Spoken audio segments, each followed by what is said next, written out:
Okay dear students, इस video में हम डिस्कस करेंगे कि वास्कुलर सिस्टम में कौन से टॉपिक इंपॉर्टेंट हैं, कौन से टॉपिक हाई यील्ड हैं, और फिर हम उसके बाद डिस्कस करेंगे कि हर टॉपिक में आपने जो हाई यील्ड टॉपिक हैं किन चीज़ों पे ज़्यादा फोकस करना है। अब जैसा कि कार्डियक सिस्टम में आपको गाइड किया गया था कि सबसे पहले आपने डिसऑर्डर्स को कवर करना है, उसके बाद फिर आपने दूसरे सब्जेक्ट्स को कवर करना है लाइक एम्ब्रियो, एनाटॉमी, फिजियो और फार्माकोलॉजी। इसी तरह वास्कुलर सिस्टम में भी आपने ऐसे ही करना है, और वास्कुलर सिस्टम में बेसिकली जो डिसऑर्डर्स हैं वही ज़्यादा इंपॉर्टेंट है। तो वास्कुलर सिस्टम के जो डिसऑर्डर्स हैं उनमें जो हाई डिसऑर्डर्स होंगे उनको सबसे पहले आप कवर करेंगे, उसके बाद इंपॉर्टेंट, और उसके बाद अगर टाइम हो तो फिर आप माइलस्टोन टॉपिक को कवर कर सकते हैं।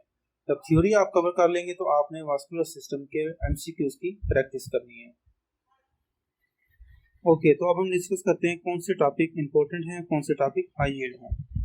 वास्कुलर सिस्टम में सबसे पहले हम आर्टीरियल डिसऑर्डर्स को देखते हैं।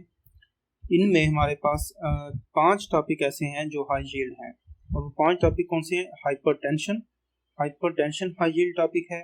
इसके बाद एन्यूरिज्म्स हैं, हाई यील्ड टॉपिक है। एओर्टिक डाइसेक्शन और arteriosclerosis and their related disorders, ये भी हाई यील्ड टॉपिक है।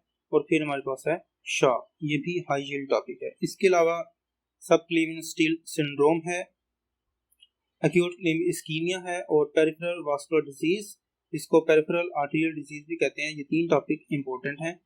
पहले आपने हाई यील्ड टॉपिक कवर करने हैं, उसके बाद टाइम हो तो फिर आप इंपॉर्टेंट टॉपिक्स को कवर कर सकते हैं।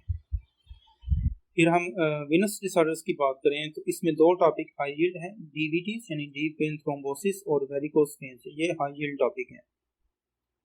फिर हमारे पास वास्कुलर इन्फ्लेमेटरी डिसऑर्डर्स आते हैं, जिनको हम वास्कुलाइटिस डिसऑर्डर्स भी कहते हैं।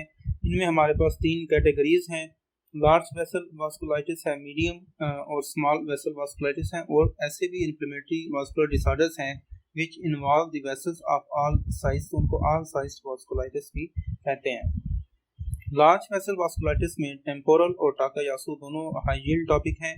मीडियम में पॉलीआर्थराइटिस नोडोसा, वैगनर ग्रैनुलोमेटोसिस और चर्च-स्ट्रॉस सिंड्रोम, ये हाई यील्ड टॉपिक हैं वास्कुलर इन्फ्लेमेटरी डिसऑर्डर्स में। तो इनको आपने सबसे पहले कवर करना है, ये आपकी फर्स्ट प्रायोरिटी होनी चाहिए। उसके बाद फिर आप जो इम्पोर्टेंट टॉपिक्स मेंशन किए गए हैं उनको आपने रीड कर लेना है।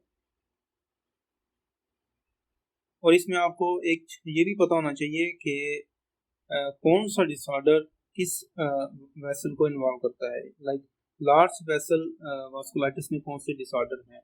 एग्जाम में क्वेश्चन आ जाता है टाकायासु आर्थराइटिस किस वेसल टाइप को इन्वॉल्व करेगा, लार्ज को, मीडियम को या स्मॉल को, तो ये आपको पता होना चाहिए। फिर हमारे पास वास्कुलर फार्माकोलॉजी है, तो इसमें एंटी हाइपरटेंसिव ड्रग्स हैं, ये हाई यील्ड टॉपिक है, एंटी हाइपरटेंसिव ड्रग्स। तो डियर स्टूडेंट्स, इन गाइडलाइंस को फॉलो करते हुए आपने वास्कुलर सिस्टम को कवर करना है, जैसे आपने कार्डियक सिस्टम को कवर किया है। तो डिसऑर्डर्स को सबसे पहले कवर करें जो हाई यील्ड डिसऑर्डर्स हैं, उसके बाद फिर आप एंटी हाइपरटेंसिव ड्रग्स को कवर करें, उसके बाद अगर आपके पास टाइम हो तो इम्पोर्टेंट टॉपिक्स को कवर करें।